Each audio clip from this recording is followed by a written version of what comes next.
Everybody, Bowling Fool here. So if you guys watched my video I put out about a month ago, I had a Stealth Solid that ended up cracking. And then I did a video on the warranty replacement. They gave me a replacement ball. They didn't have the Stealth Solid in stock, so they gave me a choice of any ball that I wanted. But I love the Stealth Solid so much that I went out and I started looking for used ones.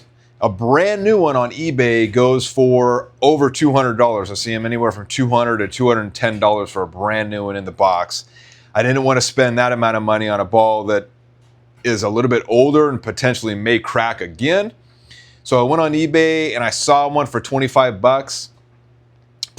I said, what the hell? I do like that ball a lot, so I decided to pick it up. So for 25 bucks, let's see what we got here. The whole plan of this video is to showcase getting a used ball and making it brand new again. So I'm going to be plugging the holes and re-drilling it. So the person I bought this from shipped it USPS, so Postal Service. It took 11 days to get to my house. It stayed in the East Coast for about 4 days before it finally made its way over here. So I finally got it today. This was expected on the 20th. So here we are, we're on the 26th, so we're 6 days late. So if you guys are selling anything on eBay or anything like that, please ship it UPS, it's way better. But anywho, I got my ball here and let's check it out. You're gonna be the first to look at this ball with me, other than seeing what it looked like online. And he taped it up pretty good, so I'll give him that.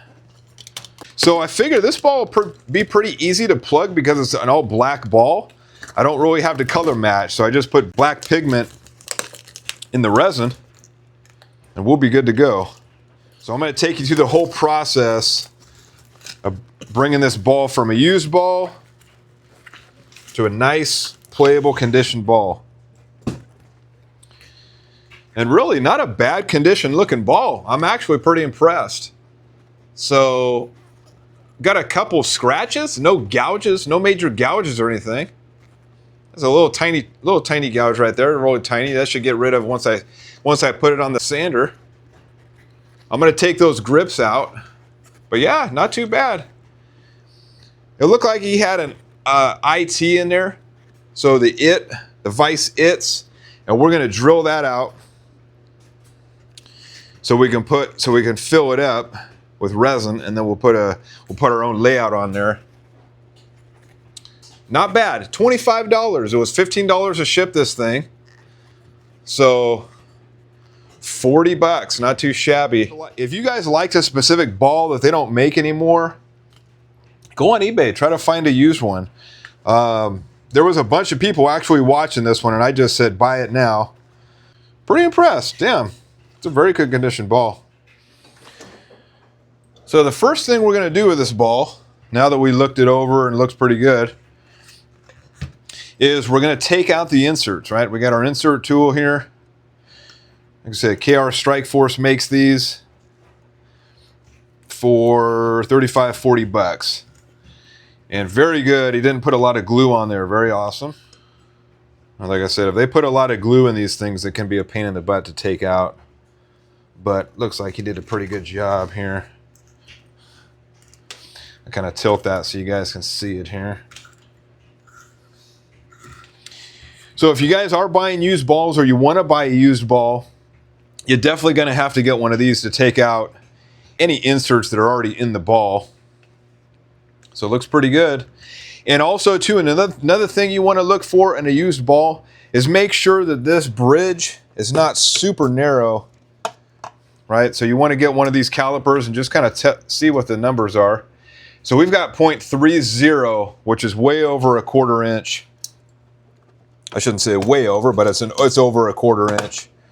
And so when we drill with the 1 7/64 bit, we're not going to go too close to this and crack that bridge. So the very next thing we're going to do, before we do anything else, we got the inserts out, where you're going to get your Prosec, and you're going to draw a straight line for the span line here, so that you know what the middle is. So you just line that up with the middle of the thumb and up here on the span. And that's it, right? Just a straight line. right there in the middle. And then you'll take this and you'll go perpendicular with that line.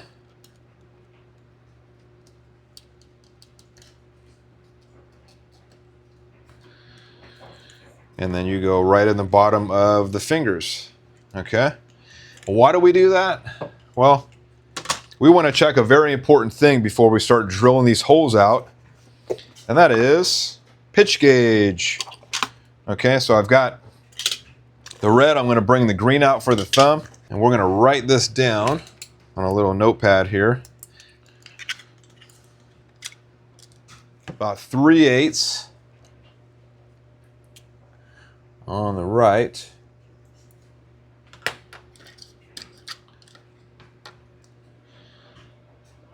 The left is also 3/8. Yeah. All right, so now we have our pitch measurements here. We've got that written down, and now we know what to set the XY table to now to drill these out. So one thing we're going to do before we start drilling out these holes is we're going to throw this ball in the oven here. This is an innovative ball oven, and what I'm going to do is, I don't know how many games are on this ball, right? So I don't know how much oil is in the cover stock.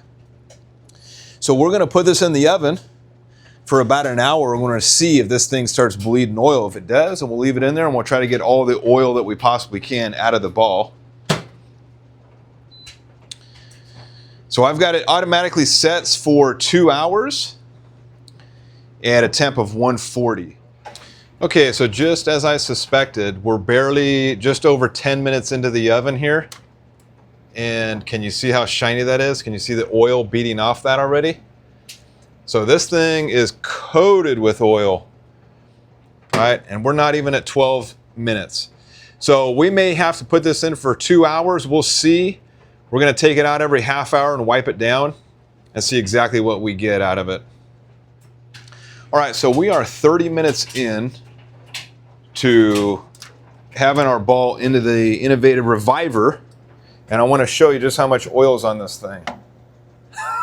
I mean, oh, if you can see how shiny that is, it's ridiculous how much oil is in this. So I'm going to wipe this off every 30 minutes. Almost dropped it there. So crazy amount of oil. I mean, my hand is soaked. You can see on the towel there how much is on there. Okay, so we'll just wipe this off. And then when I put it back in there, I'm going to flip it over the other side.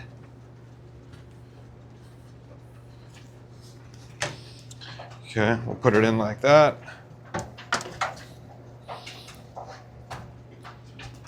And let it go for another 30 minutes. We'll probably have to keep this in there for the full 2 hours until it stops bleeding oil. But yeah, we're getting a lot of oil out of this, so definitely an important thing to do if you're getting a used ball. Get that oil out of it. All right, so we've had the ball in the reviver for an hour now. Let's take the ball out and wipe it down again. Still, okay, just the top part is coated with oil. Bleeding oil, I should say. We'll do a thorough wipe down again.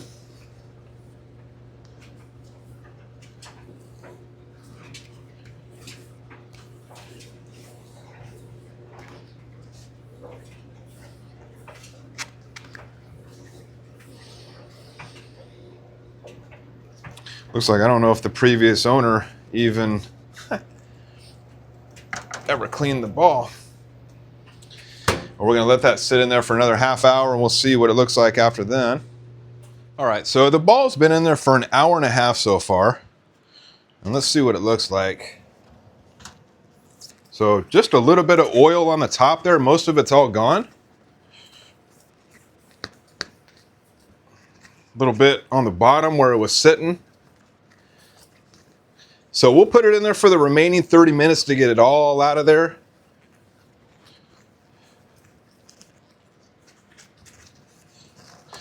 And every time I put it back in there, I'm going to put it in a different direction here. All right, so the ball's been in there for 2 hours now. The timer just went off. And it looks like all the oil is off. There's no more oil bleeding out of the ball. So I got the ball in the drill press. I redrew the lines just to know exactly, get it perfectly lined up. And I've got my pitches all dialed in with the XY table. And we're just going to drill halfway down.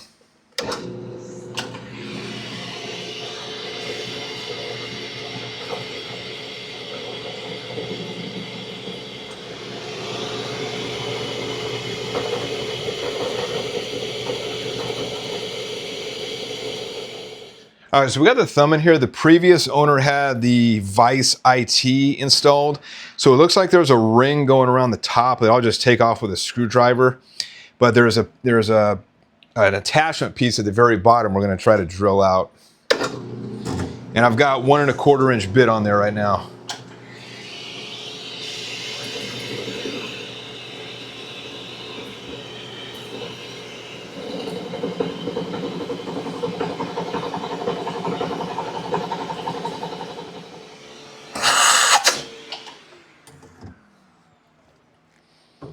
And looking pretty good. Got that out of there. This is a 1 1/4 inch hole. It was able to allow me to go and drill the bottom piece out. But if I do a 1 1/2, it's going to make a pretty good size hole. I'm going to try to avoid that if I can. So I'm going to try to take this plastic piece off. Oh, very easy. Okay, perfect.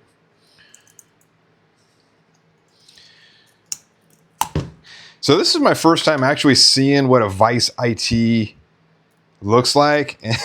There's just way too many pieces. I would never want to deal with that. I don't know why people do that. All right, so I got a 1 1/2 inch bit on there. We're just going to go down a little bit just to get rid of the, looks like there may be a little bit of a bevel. There we go. That should be plenty. All right, so the next step is to plug the hole. So we're going to start with the thumb first. I've got my Storm Thunder plug.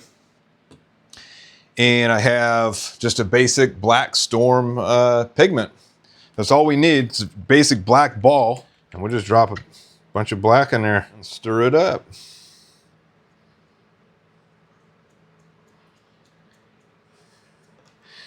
And they say you want to do this in figure 8 motions. So we'll do this for about 5 minutes or so. Get it all mixed in. What I do is I put the excess in the hole here to kind of fill it up and take space, so that'll have a little bit of extra. All right, I'm going to pour the rest in here. All right, so now we're going to be doing the fingers here. So I was actually plugging another ball and the color didn't match up. So what I did is I just used that for the first part of the hole, which doesn't matter. And now I have the black mixed in, and I'll finish the rest of the hole with the black here. Been mixing this for probably about 5 to 10 minutes here. And I've got it sitting in a little mug of warm water to try to eliminate most of the bubbles.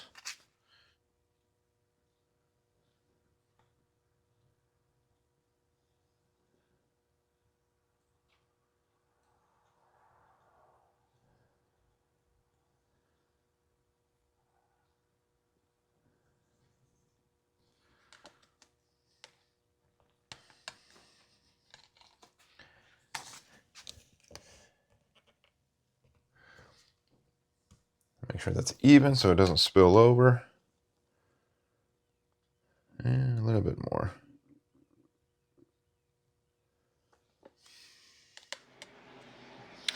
All right, so we have the finished product as far as plugging goes. So I think I got most of the air bubbles out of there. And now we're going to cut the plugs.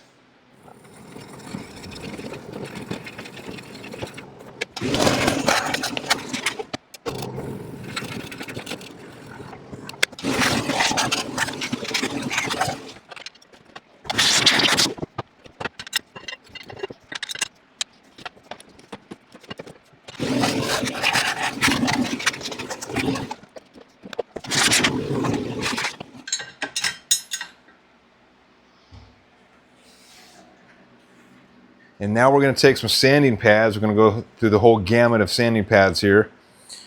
Starting off with a 320.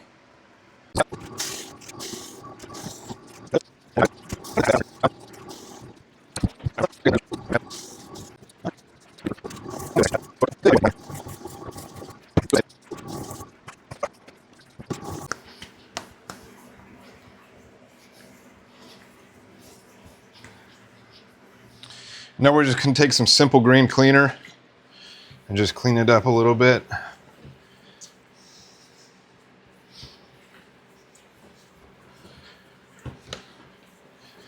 Let's kind of get that ball dust off it as best we can. There we go. Can barely see the plugs. All right.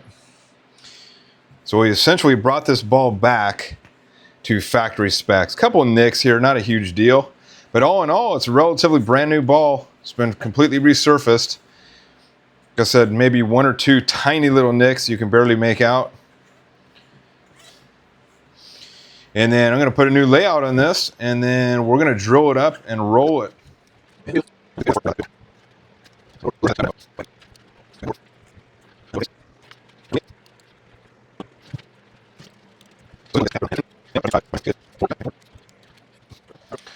All right, we're going to drill up the ball now.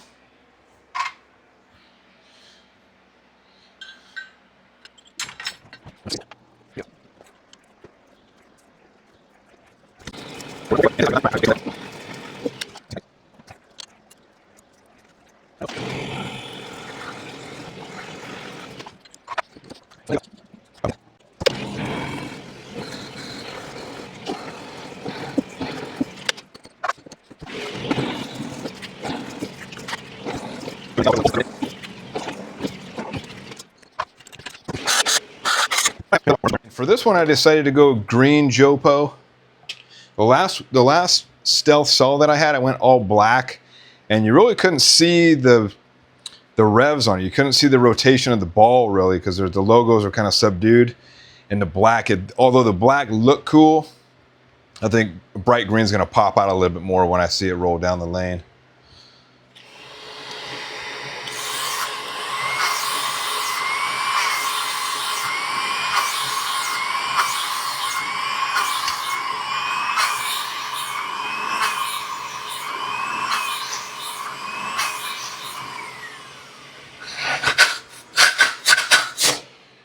And so we're going to go green. I had these on an old ball that I just got rid of, so be perfect. I switched all my balls to the knobby side, so the fingers hit the little knobs in the inside, and I like that better than the smooth.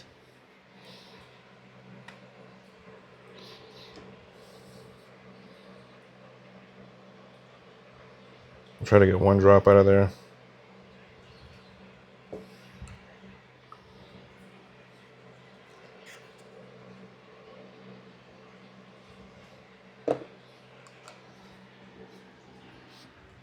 Now we do the Jopo.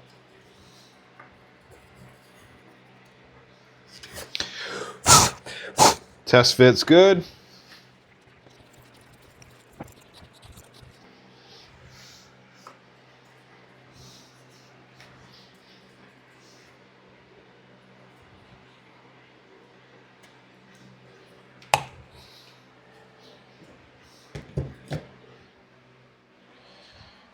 Final step, cutting down the plugs.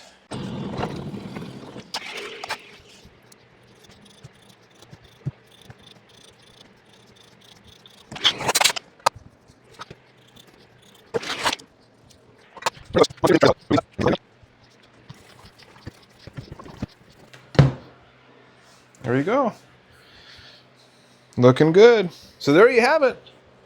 Reconditioned track stealth solid, almost new, for 25 bucks plus $15 shipping. I will put the total cost of all the materials that I used to make this ball new again right here.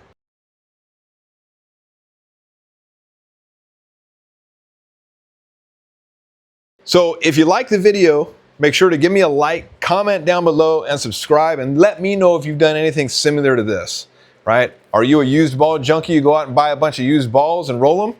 Or you'd buy brand new balls only? Let me know down in the comments below. Thanks for watching, everybody. See you in the next video.